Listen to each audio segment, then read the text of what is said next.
thank you all so much for coming. One of the thriller writers that, can you all hear me at the back? Yes. One of the thriller writers I've been reading said that people will listen to you at parties if you've got champagne and canapes. So I'm hoping that beer and cake are going to do it for me. By the way, the mayor sends his apologies. Said he would have loved to be here tonight, but had a pressing prior engagement. I reckon he was ironing his red trousers. So, a few years ago, I had a baby. I know, some of you have had even more than one. My baby is here tonight, and she's actually quite old now. She's nearly 6. But I do think it's an absolute miracle having a baby. You just spend 9 months eating cake, and it turns into a small person. So when but my husband is here, so our baby.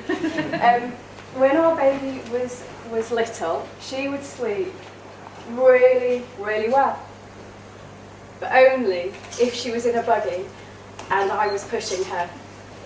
So I would spend literally hours walking around the streets of Bristol trying to get our little baby to sleep. And literally the minute I stopped, she would wake up and she'd start screaming. I remember going to cafes and sitting in a cafe with a cup of coffee, and just as I'd sit down, she'd start crying. And so I'd be there like with my cup of coffee, frantically pushing the pram up and down, trying to get her to go back to sleep. And at the time I was kind of, I'm sure some of you have experienced this, kind of insane with the lack of sleep.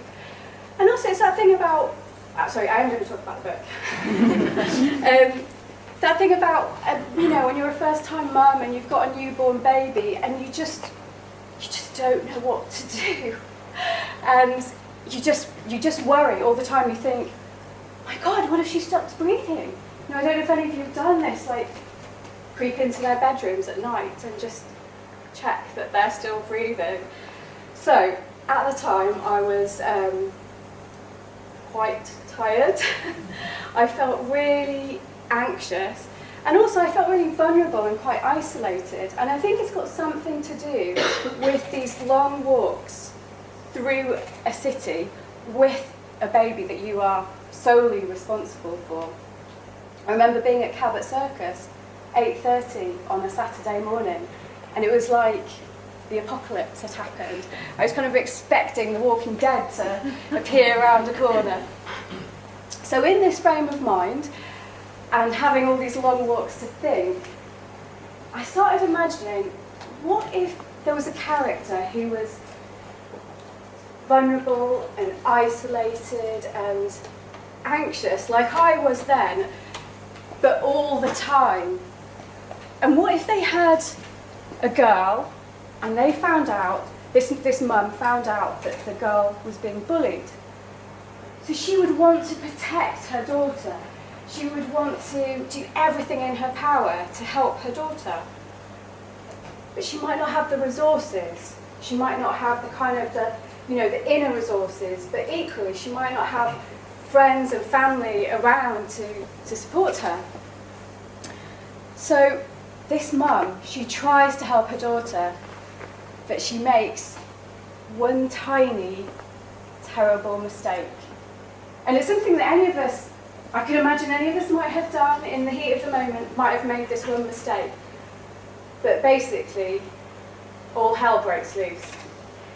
And so that became my idea for Bone by Bone, and the mum became Laura, and the little girl became Autumn, who's 9 years old in my book. And it's set in Bristol, in a kind of a mashup of Montpellier and St Werburgh's, where I live. By the way, I find it really irritating when writers say things like, oh, I had this idea for a book. I'm not going to mention any names. I had this idea for a book while I had 3 children under the age of 5, and I was on the swimming lessons, changing diapers at the side of the pool. And then it became a best-selling series of novels, And then it became made into a massive franchise starring the most beautiful people on the planet dressed as vampires. So I'm absolutely not saying that. I'm saying I had this idea and it was really, really tricky to turn it into a book. I had a lot of help. My friend Verity and her daughter helped me work out what it was like to be 9 years old, because frankly, it is a long time since I started. I had help from Paul Whitehouse, who's our family friend, and he helped me with the police procedure. Ali Reynolds read the first draft and gave me lots of really fantastic feedback. And I was supported. I'm so delighted that I've got this amazing book deal with Atlantic Books with Corvus. But at the time I was supported by a Society Arts Council England grant. Goodness knows how many more of them are going to be left. So I had a lot of help, and as you can see that my baby is now nearly 6, so it did take quite a while.